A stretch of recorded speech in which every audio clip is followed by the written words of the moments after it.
Hello student. आज हम discuss करेंगे परफेक्ट कंपटीशन मार्केट कि एक पूर्ण प्रतियोगिता बाजार में एक फर्म का इक्विलिब्रियम कैसे डिसाइड होता है, चाहे वो बात करें हम अल्पकाल की या फिर दीर्घकाल की। पूर्ण प्रतियोगिता बाजार की मान्यताएं क्या हैं, पूर्ण प्रतियोगिता बाजार की लिमिटेशन क्या है, पूर्णता प्रतियोगी बाजार किस प्रकार अन्य बाजारों से भिन्न है। अगर हम बात करें सबसे पहले मीनिंग ऑफ परफेक्ट कंपटीशन, तो परफेक्ट कंपटीशन जो मार्केट हमारी वो अन्य सभी मार्केट्स की अवस्थाओं में आदर्श अवस्था है। आदर्श अवस्था क्यों है? क्योंकि पूर्ण प्रतियोगिता बाजार अवस्था में हमारा कंज्यूमर का सरप्लस सबसे ज़्यादा होता है। पूर्ण प्रतियोगिता बाजार में जो हमारी वस्तु होती है वो समरूप होती है, होमोजीनियस होती है, तथा उस वस्तु को खरीदने वाले साथ में उस वस्तु को बेचने वालों की संख्या बहुत ज़्यादा होती है। Perfect competition is a market structure where there are large number of firms producing homogeneous product, यानी कि एक ऐसी मार्केट अवस्था है जिसमें होमोजीनियस यानी कि समरूप वस्तु का उत्पादन करने वाले बहुत ज़्यादा होते हैं, और जो हमारे प्रोड्यूसर होते हैं वो देश के कोने कोने में फैले हुए होते हैं, जिसकी वजह से वो कीमत को डिसाइड नहीं कर सकते, कीमत को स्वीकार करने वाले होते हैं। कीमत डिसाइड कैसे होगी? जो हमारी प्राइस है वो डिसाइड करेगा हमारी इंडस्ट्री। इंडस्ट्री क्या होता है? जितनी हमारी होमोजीनियस प्रोडक्ट को प्रोड्यूस करने वाली फर्में हैं उन सभी के जोड़ को हम कहते हैं इंडस्ट्री। प्राइस इंडस्ट्री के द्वारा निर्धारित होता है। कोई भी एक फर्म उस कीमत के ऊपर अपना प्रोडक्शन करेगी तथा अपने उत्पादन को बेचेगी। कितना उत्पादन करेगी ये डिपेंड करेगा कि उस फर्म की लागत संरचना क्या है, कॉस्ट स्ट्रक्चर क्या है। अगर कोई फर्म ऐसी है जिसकी कॉस्ट कम है तो वो फर्म हो सकता है ज़्यादा प्रोड्यूस करे। इसके साथ साथ अगर किसी फर्म की कॉस्ट ज़्यादा है, मीन्स जो हम फर्म है वो इनएफिशिएंट है, या फिर हम कह सकते हैं उसकी जो लेबर है वो अनस्किल्ड है, उनके पास स्किल नहीं है, डिवीज़न ऑफ लेबर के ऊपर उन्होंने फोकस नहीं किया है, तो उस सिचुएशन में हो सकता है कि वो फर्म अन्य फर्म की तुलना में कम उत्पादन करे, कम उत्पाद बेचे। अगर हम बात करें पूर्ण प्रतियोगिता बाजार की मान्यताओं की, तो सबसे पहली मान्यता है कि मार्केट स्ट्रक्चर में मार्केट में लार्ज नंबर ऑफ फर्म्स हैं, यानी कि किसी भी वस्तु को बनाने वाली बहुत ज़्यादा फर्में हैं। दूसरी महत्वपूर्ण अजम्पशन है कि very large number of consumer exist in the market, कि उस वस्तु को खरीदने वाले भी बहुत बड़ी मात्रा में विद्यमान है। थर्ड हमारी अजम्पशन है कि जो फर्म प्रोड्यूस करती है सभी फर्मों के द्वारा उत्पादित वस्तु समरूप है, होमोजीनियस है। फोर्थ हमारी अजम्पशन है कि किसी भी प्रकार का मार्केट बैरियर नहीं है, न तो एंट्री के ऊपर न एग्जिट के ऊपर। कोई भी फर्म अपनी इच्छा के अनुसार मार्केट में आ सकती है और मार्केट से जा सकती है। न तो कोई सरकारी प्रतिबंध है, न ही किसी अन्य प्रकार का प्राकृतिक या अन्य किसी भी प्रकार का कोई प्रतिबंध नहीं है। कोई भी फर्म अगर उसे मार्केट में दिखेगा कि प्रॉफिट है तो मार्केट में आ जाएगी, अपना प्रोडक्शन करेगी।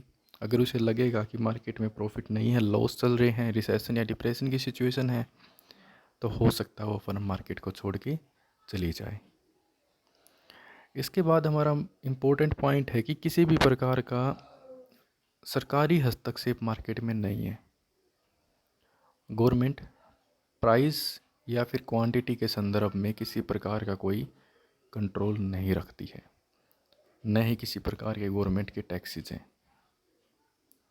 जिसकी वजह से जो प्राइस है वो मार्केट फोर्सेस डिसाइड करती हैं। Market forces means demand and supply.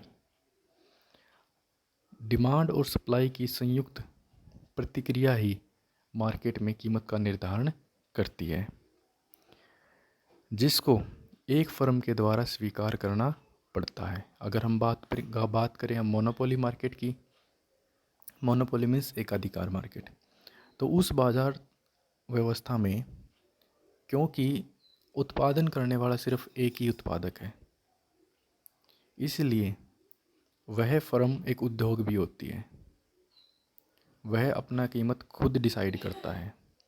जबकि परफेक्ट कंपटीशन में लार्ज नंबर ऑफ सेलर्स हैं, बहुत बड़ी मात्रा में वस्तु को बेचने वाले हैं, जिसकी वजह से उस वस्तु की कीमत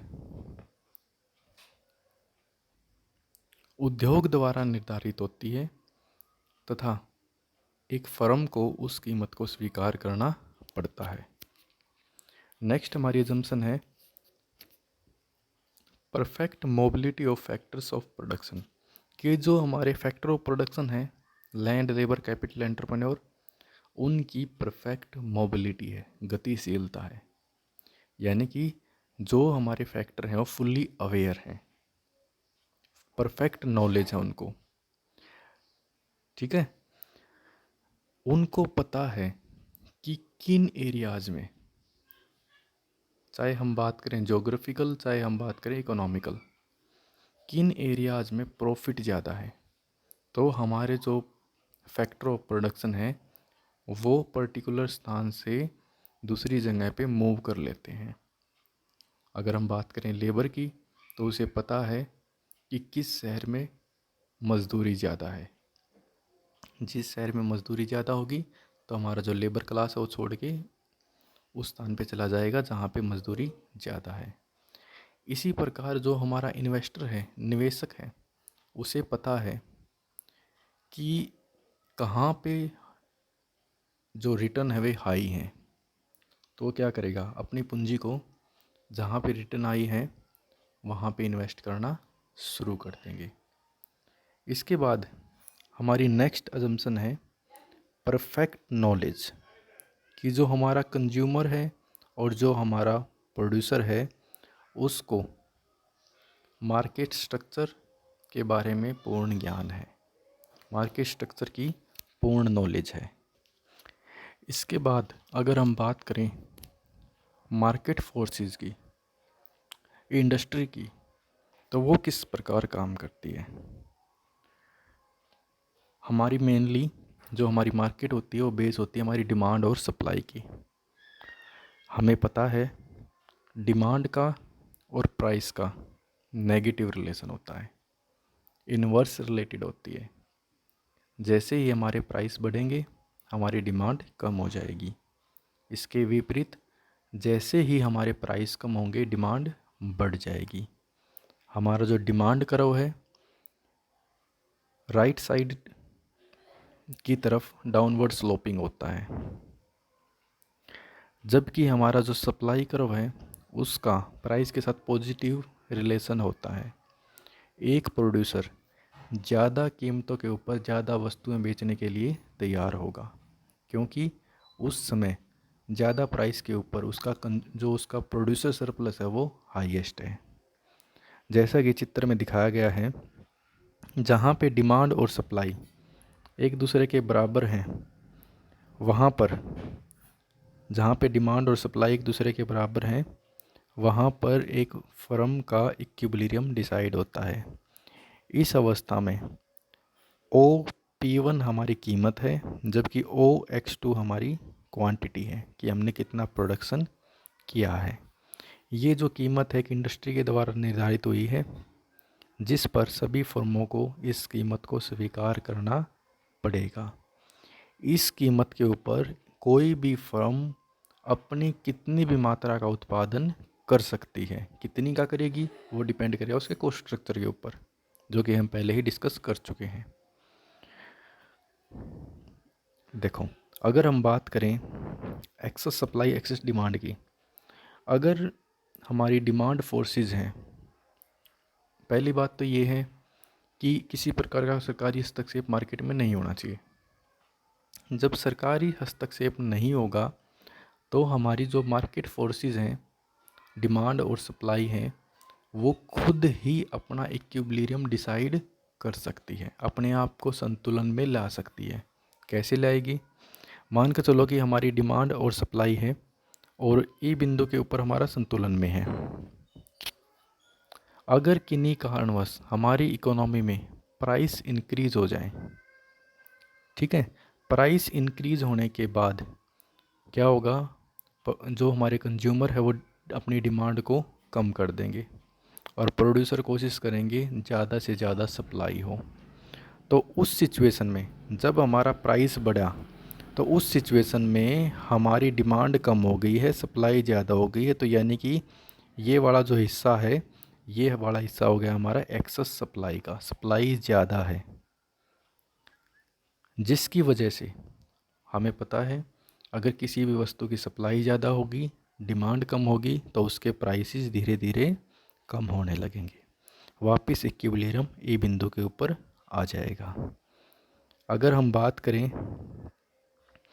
इसके विपरीत सिचुएशन की, अगर किन्हीं कारणवश हमारी कीमत OP से कम होके OP3 हो जाए, तो उस सिचुएशन में क्या होगा? अगर हमारी कीमत OP1 से कम होके OP3 हो गई है, तब हमारी सप्लाई कम हो गई है, डिमांड हमारी बढ़ गई है। तो इस सिचुएशन में हमारी है एक्सेस डिमांड, या फिर हम कह सकते हैं shortage of demand, shortage of supply. तो यहाँ पे हमारी क्या है? एक्सेस डिमांड है, डिमांड ज़्यादा है। कितनी ज़्यादा है? इस बिंदु से लेके इस बिंदु तक हमारी डिमांड है वो ज़्यादा है। हमें पता है जब भी किसी वस्तु की डिमांड ज़्यादा होगी, सप्लाई कम होगी, तो उसके प्राइसेस जनरली बढ़ते हैं। जब उसके प्राइस बढ़ेंगे तो वापस इक्विलिब्रियम ई बिंदु की तरफ चला जाएगा। इस प्रकार जो हमारी मार्केट फोर्सेस हैं वो अपना इक्विलिब्रियम डिसाइड कर लेती हैं। इसके बाद बात करें हम परफेक्ट कंपटीशन मार्केट में एक फर्म के लिए कीमत क्या होगी। परफेक्ट कंपटीशन में क्योंकि जो प्राइस है वो उद्योग ने निर्धारित किया है, जिसकी वजह से एक फर्म केवल उस कीमत को स्वीकार करने वाली होती है। कोई भी फर्म कीमत को निर्धारित करने वाली नहीं होती, क्योंकि मार्केट में लार्ज नंबर ऑफ फर्म्स हैं, समरूप वस्तुओं का उत्पादन करते हैं, जिसकी वजह से एक फर्म के सामने जो कीमत है वो स्थिर होती है। जैसा कि चित्र में दिखाया गया है, हमारा जो एक्स अक्ष है उसके ऊपर क्वांटिटी है और वाई अक्ष के ऊपर हमारे प्राइसेस हैं। प्राइस कितना है? O से लेके P1। और ये कैसे डिसाइड हुआ? ये वाला जहाँ पे डिमांड और सप्लाई एक दूसरे की बराबर है। इस सिचुएशन में हमारा AR और MR, AR का मतलब है एवरेज रिवेन्यू, MR का मतलब है मार्जिनल रिवेन्यू। क्योंकि कीमत स्थिर है, कीमत स्थिर होने की वजह से जैसे जैसे उत्पादन की मात्रा बिकेगी वैसे वैसे टोटल रिवेन्यू में सेम जो रेट है उससे चेंज आएगा, जिसकी वजह से अगर हम वहाँ पे एवरेज रिवेन्यू निकालें या फिर मार्जिनल रिवेन्यू निकालें तो वो हमारा बिल्कुल सेम आएगा। एवरेज रिवेन्यू क्या होता है? जब हम टोटल रिवेन्यू को क्वांटिटी से डिवाइड कर देते हैं तो अब हमारा आता है एवरेज रिवेन्यू। मार्जिनल रिवेन्यू कैसे निकालते हैं? Change in total revenue divide by change in quantity, यानी कि क्वांटिटी में चेंज होने की वजह से टोटल रिवेन्यू में कितना चेंज आया। या फिर हम कह सकते हैं total revenue of n minus total revenue of n-1, यानी कि नंबर ऑफ n क्वांटिटी का टोटल रिवेन्यू माइनस में n-1 क्वांटिटी का टोटल रिवेन्यू। जब हम एवरेज रिवेन्यू और मार्जिनल रिवेन्यू निकालेंगे तब परफेक्ट कंपटीशन मार्केट में ये एक दूसरे की बराबर आएगा, क्योंकि हमारे प्राइस कांस्टेंट है। सेम रेट से हमारा टोटल रिवेन्यू इंक्रीज़ हो रहा है, जिसकी वजह से अगर हम उसका एवरेज रिवेन्यू निकालें या फिर मार्जिनल रिवेन्यू निकालें, वो दोनों एक दूसरे के बराबर होगा और इस कीमत के ऊपर एक फर्म को अपनी उत्पाद बेचने पड़ेंगे। अब बात है फर्म का इक्विलिब्रियम, वो कैसे डिसाइड होगा। फर्म का जो प्रॉफिट होता है वो होता है total revenue minus total cost. और कोई भी फर्म है, किसी भी मार्केट स्ट्रक्चर की बात करें, उसका जो मेन टारगेट होता है क्या होता है कि अपने प्रॉफिट को मैक्सिमाइज करना। अगर हम पर यूनिट प्रॉफिट निकालें तो वो क्या आएगा हमारा, average revenue minus average cost per unit profit. Total profit कितना किसके बराबर है, total revenue minus total cost. Per unit profit हमारा average revenue minus average cost. अल्पकाल में, शॉर्ट टर्म में, एक फर्म के सामने 3 सिचुएशन हो सकती हैं पूर्ण प्रतियोगिता में। पहली सिचुएशन है केवल वो फर्म नॉर्मल प्रॉफिट गेन करे। दूसरी सिचुएशन है वो firm super normal profit gain करे। तीसरी सिचुएशन है कि वो फर्म लॉस वहन करे। 3 सिचुएशन हो सकती हैं, लेकिन लॉन्ग रन में, दीर्घकाल में, फर्म केवल और केवल नॉर्मल प्रॉफिट गेन करती है। क्यों करती है इसका डिस्कशन हम अभी आगे करेंगे। उसके बाद है बेटा कि एक फर्म का इक्विलिब्रियम कैसे डिसाइड होता है। किसी भी फर्म के इक्विलिब्रियम को डिसाइड होने के लिए 2 कंडीशन ज़रूरी होती है, first order condition, second order condition. First order condition क्या कहती है कि इक्विलिब्रियम वाले पॉइंट के ऊपर हमारा मार्जिनल कॉस्ट और मार्जिनल रिवेन्यू एक दूसरे के बराबर होना चाहिए, यानी कि MC equal to MR। Second order condition क्या कहती है कि जो हमारा मार्जिनल कॉस्ट का जो स्लोप है वो मार्जिनल रिवेन्यू के स्लोप से ज़्यादा होना चाहिए। या फिर हम कह सकते हैं इसको कि हमारा जो मार्जिनल कॉस्ट का जो कर्व है वो मार्जिनल रिवेन्यू के कर्व को नीचे से काटे, न कि ऊपर से। देखो, अगर हम बात करें, ये हमारा प्राइस है और ये हमारा मार्जिनल कॉस्ट कर्व है। ये 2 बिंदु के ऊपर एक दूसरे के बराबर है, ए बिंदु और बी बिंदु। ए बिंदु के ऊपर क्या है, पहली शर्त तो पूरी है दोनों पॉइंट्स के ऊपर, ए के ऊपर ही पूरी है, बी के ऊपर पूरी है। पहली शर्त क्या थी, MR इक्वल टू MC। लेकिन दूसरी शर्त केवल और केवल बी बिंदु के ऊपर ही लागू होती है, वहीं पे पूरी होती, क्योंकि बी बिंदु के ऊपर मार्जिनल कॉस्ट कर्व का स्लोप मार्जिनल रिवेन्यू कर्व के स्लोप से ज़्यादा है और मार्जिनल कॉस्ट मार्जिनल रिवेन्यू को नीचे से काटता है। ए बिंदु पे क्या है, ए बिंदु से पहले या फिर ए बिंदु के ऊपर जितना उत्पादन हुआ है या जितना उत्पादन हमने किया है वो सारा का सारा हमने लॉसेस पे किया है।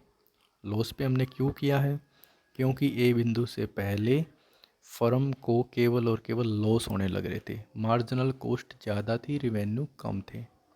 ए बिंदु के बाद हमारे रिवेन्यू बढ़े हैं, कॉस्ट हमारी कम हुई है। जैसे जैसे हम उत्पादन की मात्रा बढ़ाएंगे हमारी मार्जिनल कॉस्ट लगातार कम होती जाएगी।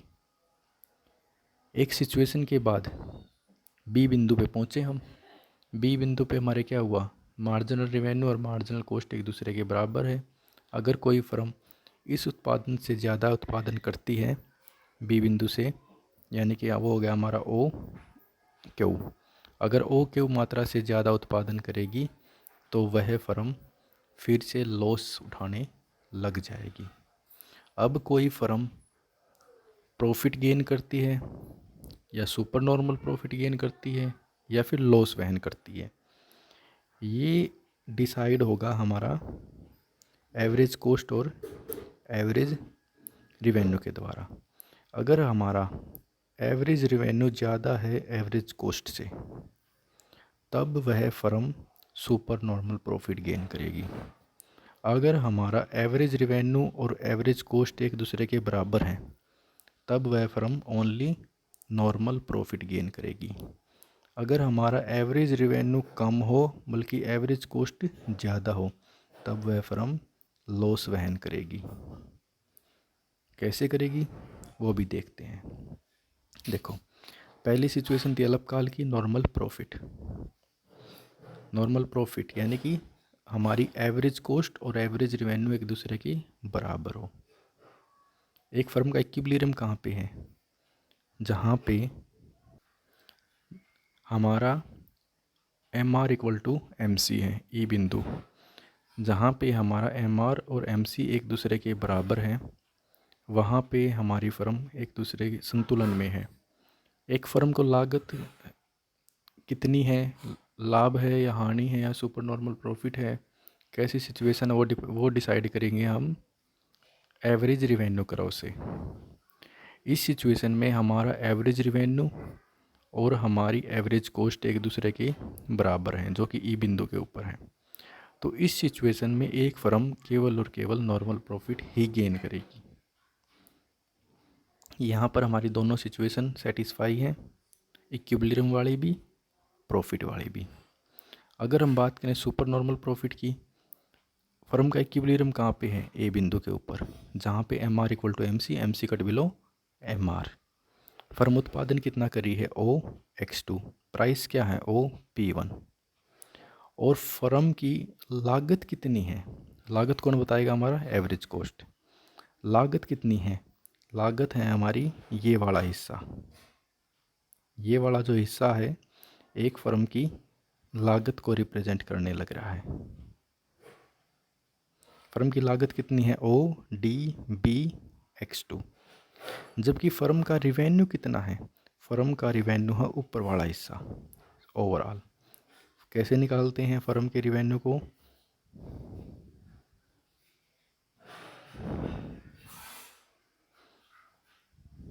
फर्म के रिवेन्यू को कैसे निकालते हैं? टोटल रिवेन्यू किसके बराबर होता है? Price into quantity.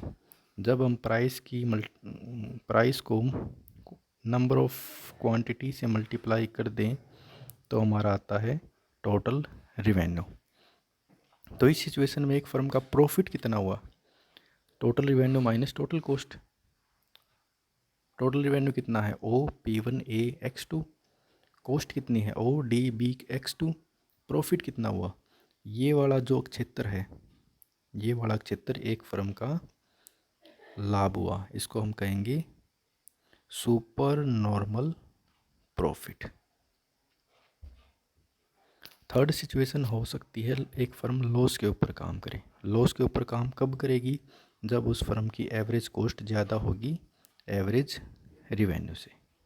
इस सिचुएशन में हमारा फर्म का इक्विलिब्रियम है ए बिंदु के ऊपर, हमारी कीमत है ओ पी वन, हमारी उत्पादन है ओ एक्स टू, तथा एक फर्म की जो कॉस्ट है, एवरेज कॉस्ट है, वो ज़्यादा है एवरेज रिवेन्यू से।